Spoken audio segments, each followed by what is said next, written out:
Penguin Random House Audio presents A Marriage at Sea, a true story of love, obsession, and shipwreck, by Sophie Elmhirst.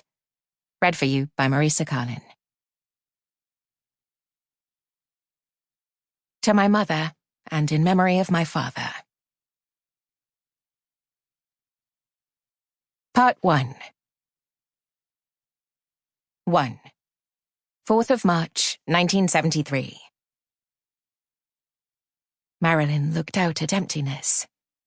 There was little to see except the water, shifting from black to blue as the sun rose. A clear sky, the ocean, and themselves, a small boat sailing west. At 7 o'clock, Maralyn left her watch on deck and went down to the cabin. Maurice was still asleep in his bunk, stirring a little. The morning would follow the certain rhythms of every other morning. Coffee and breakfast, then all the checks and jobs a boat requires. A formula so practiced after months at sea that it had become as automatic as time. Except this morning, in the precise moment that Maralyn put her hand on Maurice to wake him, they felt a crack, a jolt, the sound of a gun going off, as if the violence had come from her touch. The noise split the air. Books leapt off the shelves, cutlery flew. They thought of their boat as their child. To hear her wood tear and splinter was like hearing the pained scream of an infant.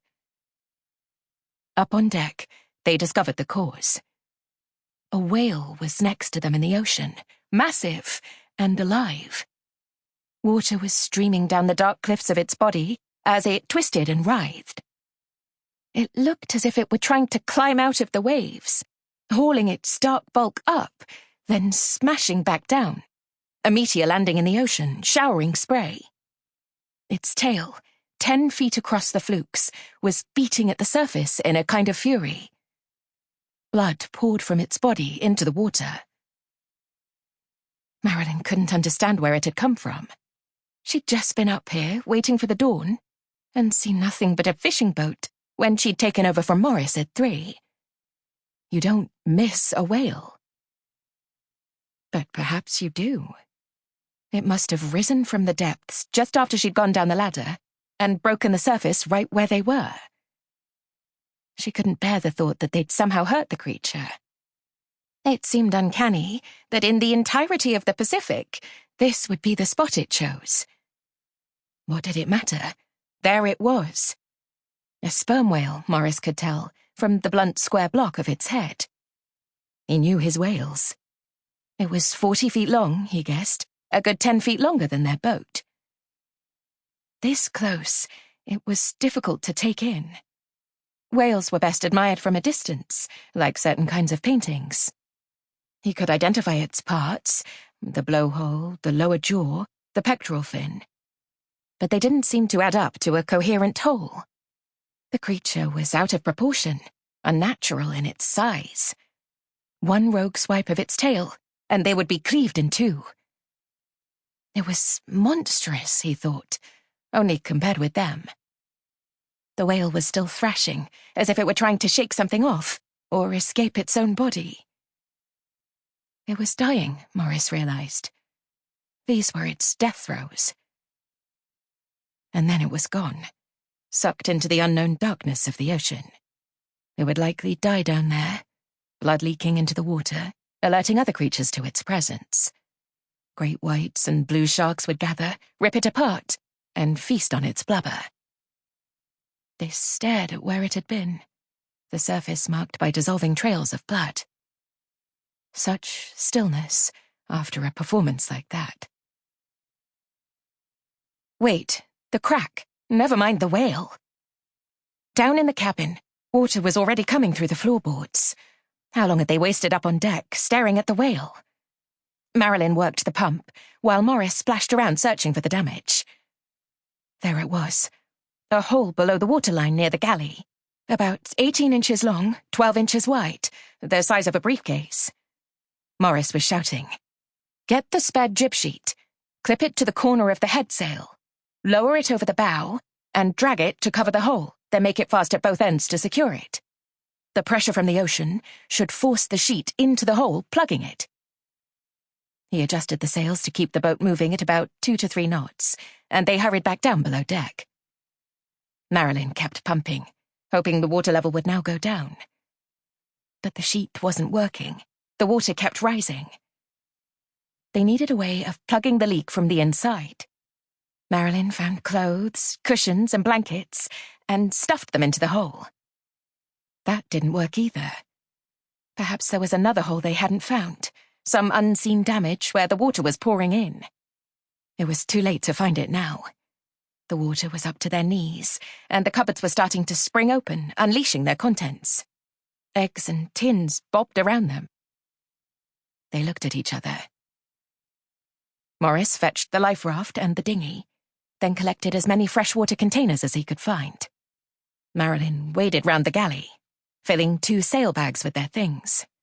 2 plastic bowls, a bucket, their emergency bag, passports, a camera, a torch, their oilskins, her diary, 2 books, 2 dictionaries, and Maurice's navigational tools.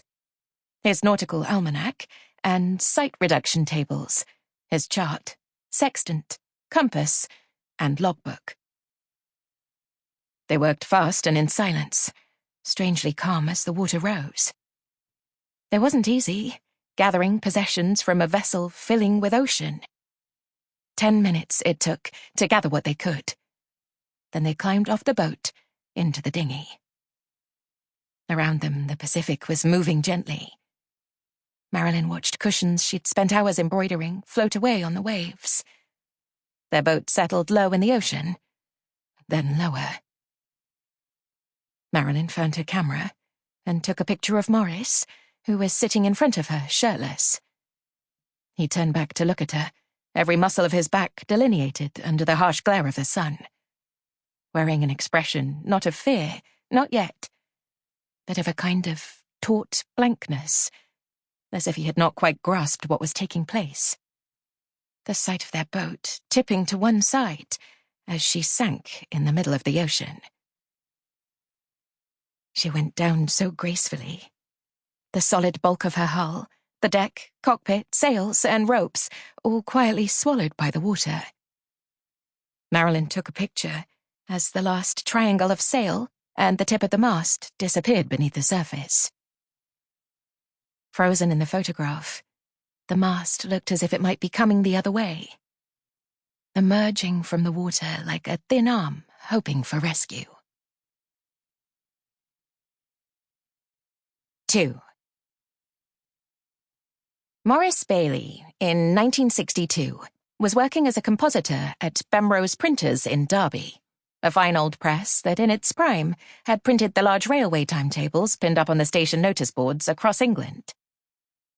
Maurice arranged blocks of text in mirror image on the slate, a technical job that required long training, an exacting eye, and the ability to read upside down. In the evenings, he returned home to a cramped flat on Rosehill Street, a thin road of squat red brick houses near the centre of the city. Halfway down the road was a reminder of how a different class of Derby had once lived. A grand manor with pea-green gates and square chimneys overlooked the Derby Arboretum, a gift to the city from Joseph Strutt, a 19th-century mill owner grateful to the local workers for making his fortune. Like much of England, Derby was in the middle of a building spree. Council estates and suburbs were spreading at its edges. A looping sequence of ring roads and roundabouts were being constructed to encircle its old Tudor heart. Maurice didn't much like the place. He called Derby a backwater, a city where nothing happened. The people were unworldly, he felt, judgmental of anything that seemed to threaten their own existence. In a letter to a friend, he noticed how families newly arrived to his neighbourhood from the Caribbean were greeted with brutish racism. He escaped whenever he could, driving up to the hills of the Peak District, where he went rock climbing or flying in small planes. He played tennis, too, and lifted weights at a local gym to improve his tennis. And he sailed. Maurice's hobbies were not just distraction. They gave him a sense of freedom, of a life beyond the limits of his own. Other than work, he had little else. For years, he had been alone in this. Sample complete. Ready to continue?